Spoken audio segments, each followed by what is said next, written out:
Bonjour à tous et bienvenue dans ce nouvel épisode de la Minute du Vivant.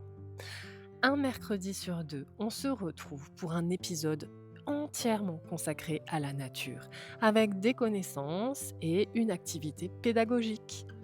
Dans chaque description d'épisode, tu trouveras un lien cliquable avec une fiche qui reprend les connaissances et qui te guide pour chaque atelier. Et maintenant, place à l'épisode. Et pour finir, je te propose une minute du vivant spéciale mi-juin.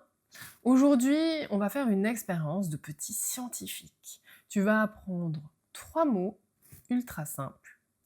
Le premier, c'est cône. C'est le nom de famille de la pomme de pin. Oui, une pomme de pin, c'est un cône. Écaille, c'est le deuxième mot. Ce sont les petites plaques qui ouvrent et qui se referment sur le cône.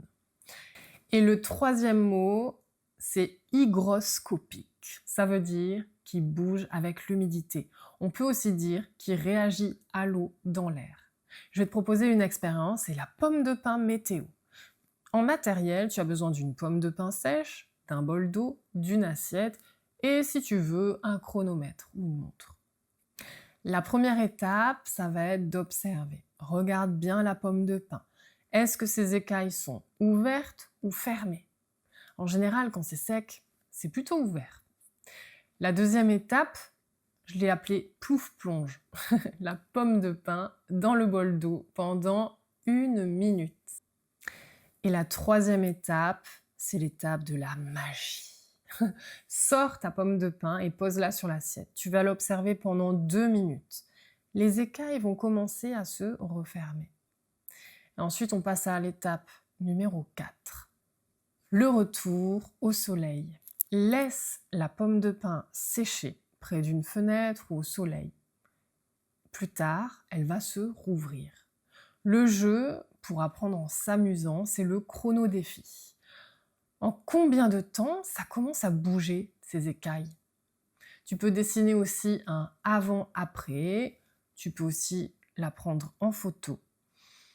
Et tu peux faire la météo du jour. Tu dirais que c'est plutôt sec ou humide si tu la laisses dehors.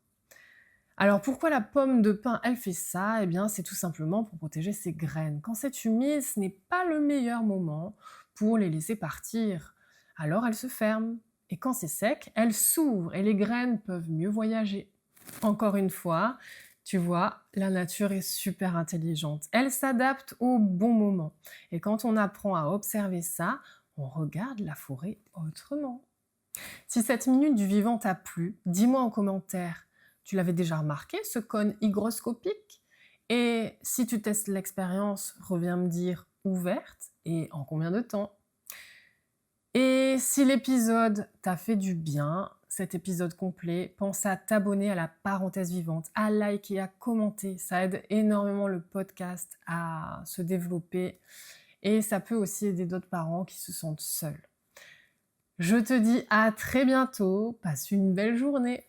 Ciao ciao!